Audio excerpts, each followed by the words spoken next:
On New at 5, there are very few ways the old Butterworth landfill in Grand Rapids can be used. Currently, it's a grassy field. Yeah, and under that, there's an underground cap keeping hazardous waste contained. And because of that, the only other options for using the landfill are to pave it over as a parking lot or create a solar field.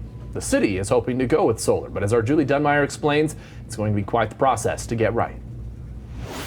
The city of Grand Rapids is hopeful that in the next few years, it's going to be able to use renewable solar energy to power things like street lights and traffic signals like the ones behind me here on Plainfield.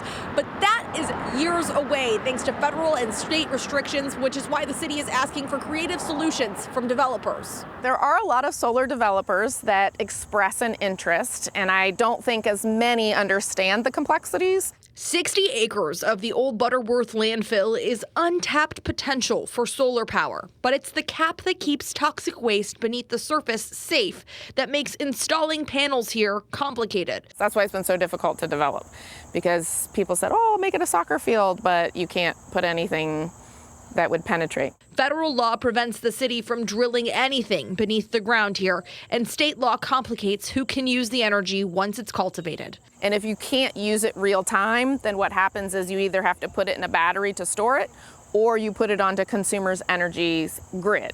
For example, the proposed 60 acres of solar would generate as many as 15 megawatts of electricity, but the city only needs about 2 megawatts of electricity to run their primary circuit, which supplies electricity to streetlights and traffic signals. So the problem becomes what to do with the leftover energy. Once it goes onto the grid, the rate that they have approved from the Michigan Public Service Commission to pay you for that electricity that essentially is being generated is about 3 cents per kilowatt hour, which isn't even close to the cost of installing solar. Which is why the city is asking developers to come with their creative ideas through the request for information and request for qualification process, which just started after being given the okay at the city's most recent committee of the whole meeting. Allowing interested developers to answer some questions about their experience. Also happening at the same time is the city's application for a Solar for All grant through the EPA. I am teeing up that application so that installation of solar here on Butterworth landfill could be a component in which we would be looking to use solar throughout the community in Grand Rapids to help supply our low-income households and our disadvantaged communities. The entire process to get solar installed at Butterworth landfill could take upwards of 2 years. We've linked the city's resources and presentations that they've given to the committee of a whole with this story on fox17online.com for your reading and research.